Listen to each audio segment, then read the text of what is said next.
I didn't install the app because I was controlling. That's important to understand. Everyone says Japan is safe, but you scroll the news long enough and you start to wonder. Stalkers. Drunk strangers on the last train. Men in vans who just want to talk to middle school girls. So when my little sister started junior high and began coming home later, club activities, cram school, hanging out at the convenience store with friends, I did what any worried older brother would do. I asked her to install a family location app. Just so I know you get home okay, I said, trying to sound casual. She rolled her eyes. You sound like Mom, she said. Mom still uses a flip phone, I pointed out. I'm at least using an app. In the end she agreed, mostly because I offered to pay for extra data if she turned on location sharing. It's not like you're interesting enough to stalk, she muttered, tapping the screen. All you do is work and eat convenience store carriage. Harsh but fair, I said. We sat side by side on the sofa in my tiny 1DK apartment while I helped her set it up. She named herself with a cat emoji, of course. I called my icon just Oni-eye. When I zoomed out on the map, 2 pins glowed close together in Tokyo, hers at our parents' house, mine at the apartment near my company. See? I said. Now if you're late coming home, I'll know if you're really at club or actually stuck in a UFO claw machine at the arcade. She snorted. If I get kidnapped, you better at least get content out of it, she said. Use my story for your horror channel. Deal, I said. It was a joke. Everything important is, at first. The app became part of our routine. If I saw her pin still at school past 8 p.m., I'd text. You alive? She'd reply with something like, relax, club ended late. Or, cram school, I told you. Sometimes she'd send a picture of the empty classroom or a half-eaten convenience store bento as proof. When she came to my place on weekends, the pins overlapped. We'd watch anime, order cheap pizza, and argue about which CU were overrated. It felt normal. Safe. But the thing about safety is that once you have the illusion of it, you stop looking for the cracks. The day everything went wrong was the last Saturday of August. I remember because it was the neighborhood summer festival near our parents' house, paper lanterns, food stalls, kids in yukata. I hadn't planned to go. My company had made everyone come in for a pointless half-day meeting, and I was ready to collapse. Then Mom called. You should come home tonight, she said. They're doing fireworks. Your sister has a yukata she wants to show off. I could hear my sister in the background, complaining. I don't, she yelled. Don't tell him that. Mom laughed. See? She's at that age. Come anyway. I said I'd try. After the meeting, I checked the app. Her pin was already at the shrine where the festival was being held. A little cat icon pulsing among the lanterns. I watched it for a moment, a lazy habit now. It moved in small circles, probably from the food stalls to the goldfish scooping game, to wherever her friends were waiting. I smiled and put my phone away. By the time I finally escaped the office and got on the train, the evening rush was building. People pressed in around me, smelling of sweat and fabric softener. To distract myself, I opened the app again. Her pin had moved. Not by much. Just from the shrine to another point maybe 300 meters away, still in our neighborhood. I zoomed in. The label read something like residential area. Probably she and her friends had gone to someone's house to hang out before fireworks. I almost texted her to ask if she wanted me to bring anything, dessert, drinks, but decided not to be that older brother. Give her space. Let her have fun. The train rocked gently as it headed toward my station, the one closest to my apartment, not my parents' neighborhood. Mom would probably scold me for not coming. Maybe I could send a photo of convenience store fireworks candy as a joke. At that moment, my phone buzzed. A message from Mom. Have you heard from your sister? She wrote. She's not answering her phone. I glanced at the map. The pin was still in the same spot. Maybe reception is bad? I replied. The app still shows her in the neighborhood. Okay, Mom wrote. She said she was going to the festival and then to watch fireworks with her friends. I'll wait a bit. I slipped the phone back into my pocket, unease prickling at my neck. Maybe she just turned her ringer off. Maybe it was loud. Maybe she dropped her phone in a goldfish tank. I told myself a lot of maybes on that train ride. By the time I reached my station, the sky was orange. Cicadas screamed in the trees as I climbed the stairs to my apartment. In the narrow hallway outside my door, it smelled like someone had just cooked curry. I unlocked my door, stepped inside, and automatically checked the app again. The pin hadn't moved. Still in the same spot, in some quiet corner of our hometown, far away from my cluttered apartment. I zoomed in more. The cross streets showed up. The little blue dot marking my own location sat in a different part of the city entirely. See? I told myself. Everything's fine.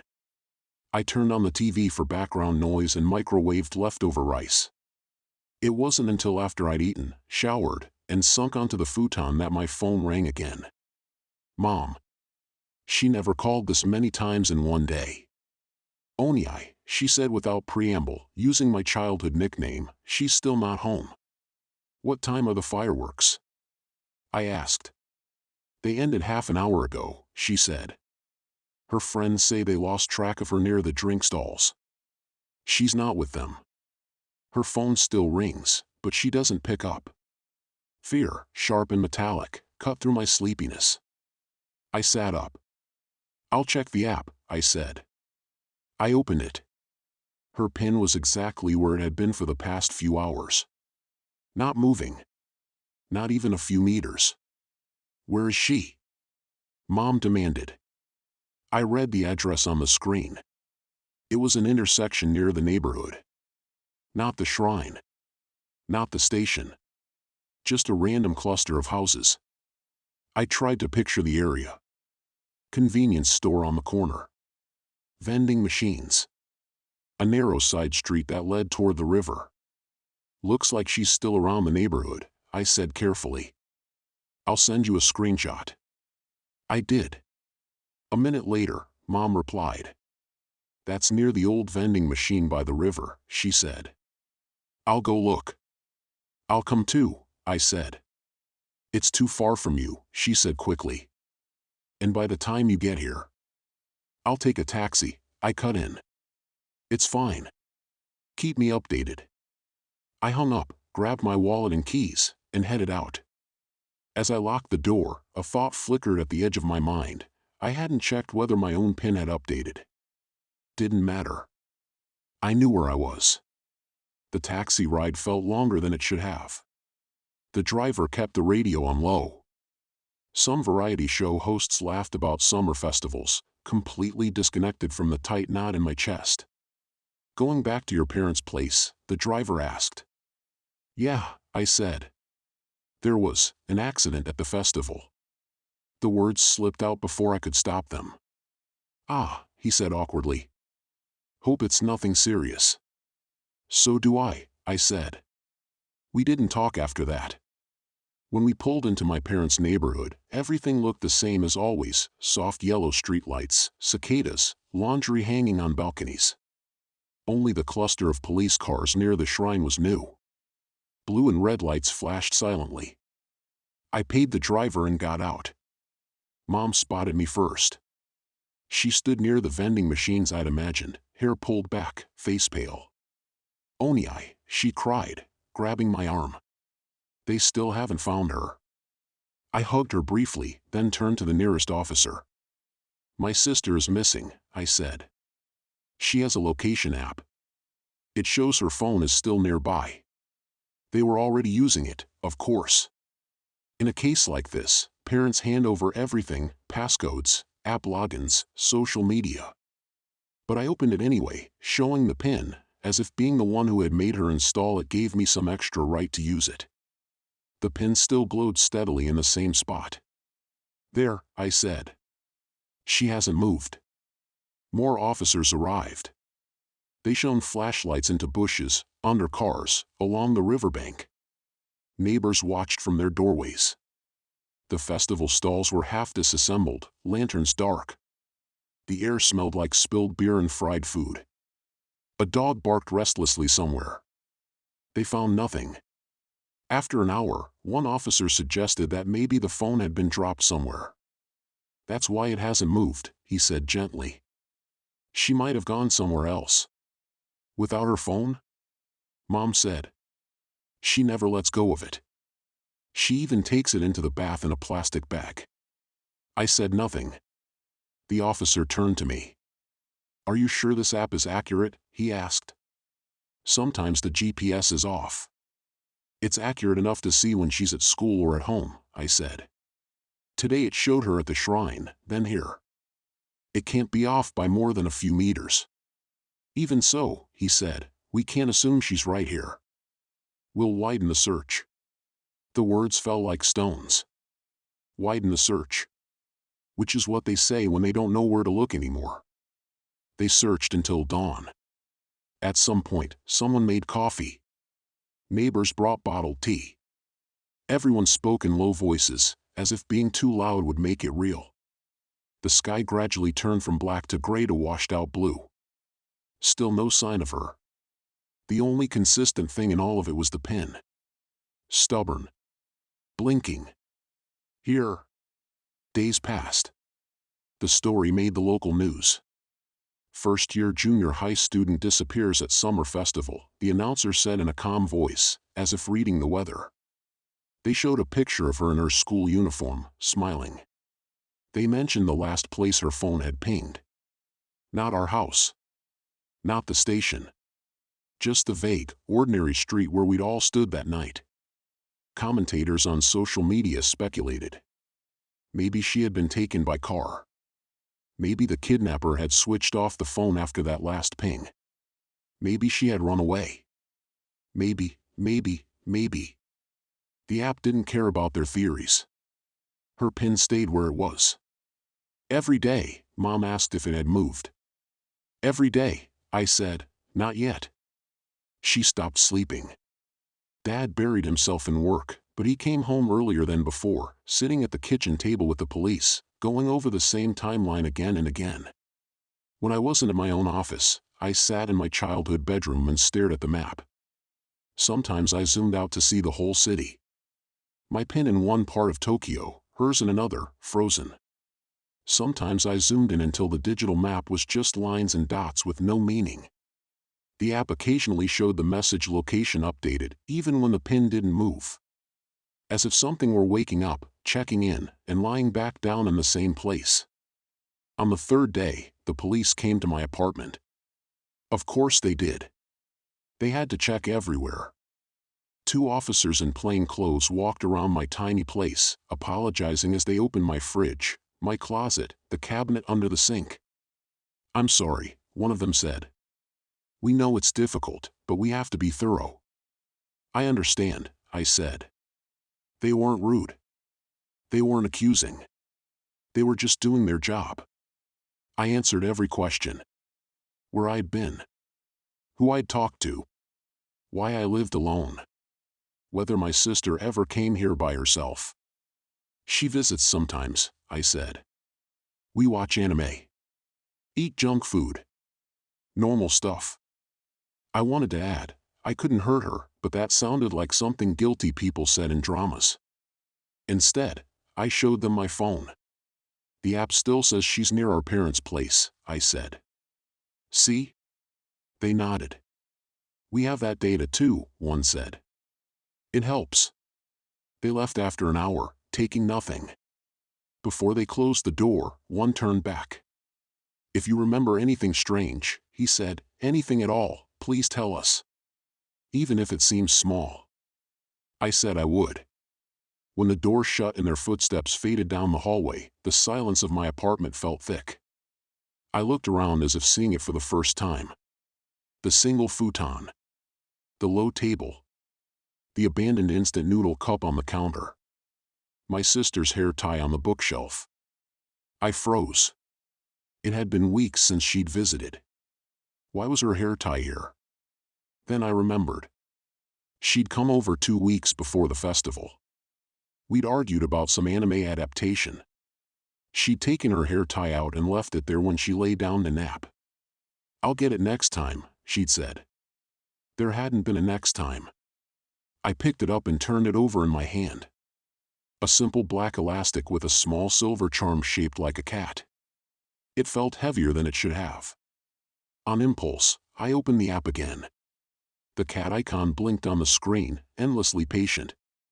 "She's still there," I whispered. "In the doorway. In the alley. In the river. Somewhere." My apartment suddenly felt too small. Too bright. I put the hair tie in a drawer. Closed it carefully. A week after she disappeared, the app glitched. At least, that's what I told myself. I was at my desk at work, pretending to focus on a spreadsheet, when my phone buzzed. "Location updated," the notification said. I opened it automatically, out of habit. Her pin had moved. Only a little. But it was no longer in our parents' neighborhood. It was in mine. I stared at the screen. My own blue dot pulsed in the same place it always did during work hours, our company building near the station. Hers was a few centimeters away on the map. In the cluster of streets around my apartment. No, not just the neighborhood. The address under her pin was precise. My building. In fact, I zoomed in. Her pin sat directly on top of the marker for my apartment. I laughed out loud, a sharp, ugly sound. My coworker glanced over. "You okay?" he asked. "Yeah," I said quickly. "Just a bug. My app is weird." "Aren't they all?" he shrugged, returning to his screen. I looked back at mine. The pins overlapped. It could have been a glitch, I told myself.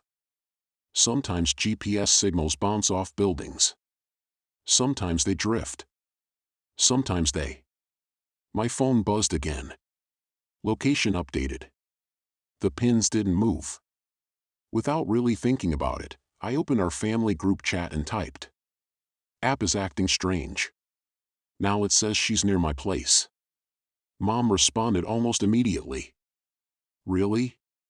Show me." I sent another screenshot.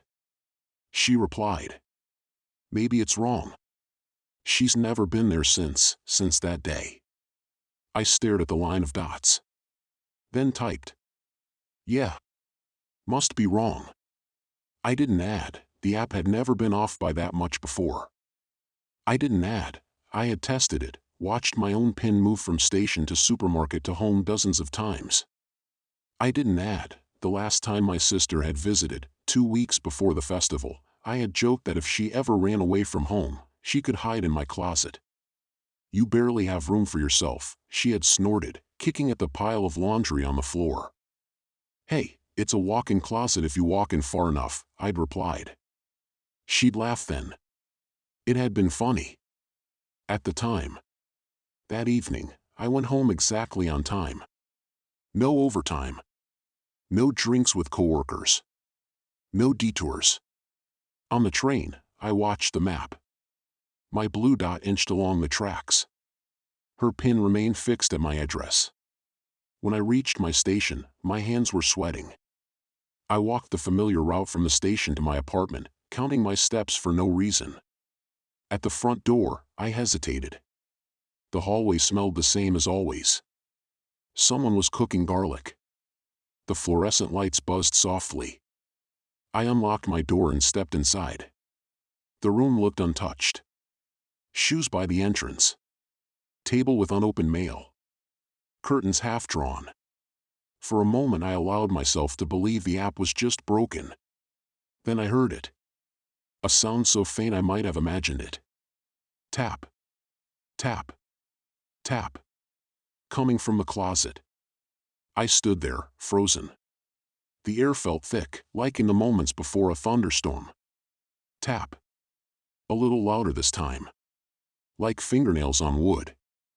I told myself it was the neighbor. The pipes. The building settling. Anything but what it sounded like.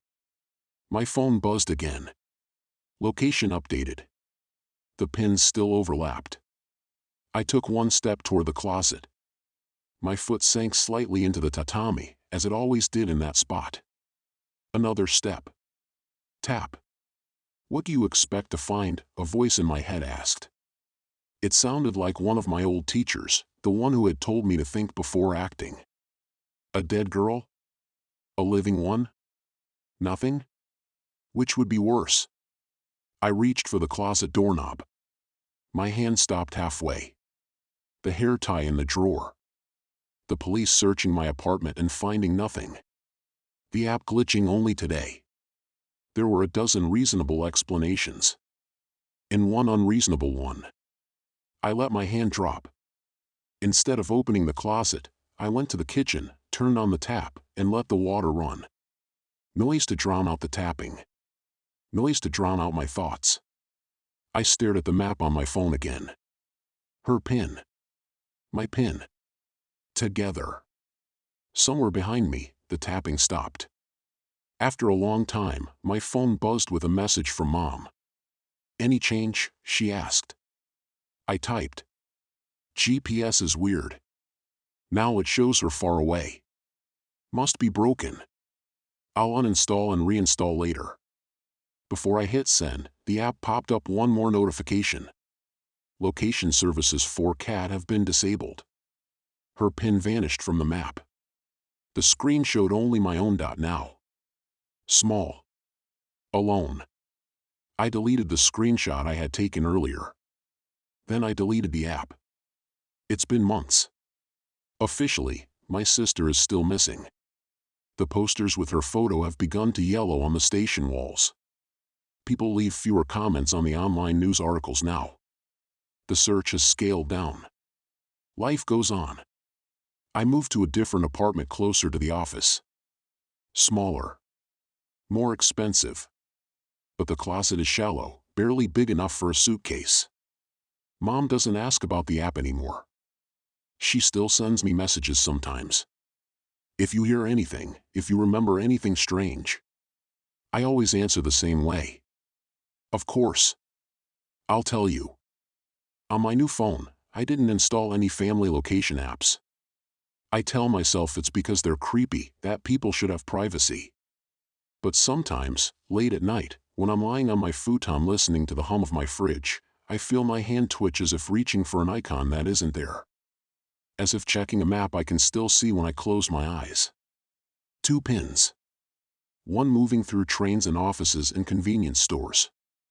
The other staying stubbornly still in a place I know better than anywhere. My old apartment. The one the landlord probably listed again as soon as I left. Cheap, convenient, good for single men. I wonder if the new tenant has noticed anything strange. A smell that doesn't go away no matter how much you clean. A faint stain on the tatami near the closet. Weak tapping at night. If he ever installs a location sharing app and sees a pin that isn't his in the corner of the map, blinking from the closet, I hope he ignores it. I hope he does what I did. Looks away. Deletes it. Tells himself it's just a glitch. Because the thing I've learned is this. Safety apps don't just tell you where your family is. Sometimes they tell you where you left them. And once you really understand that, you can never look at a still, unmoving pin on a map the same way again.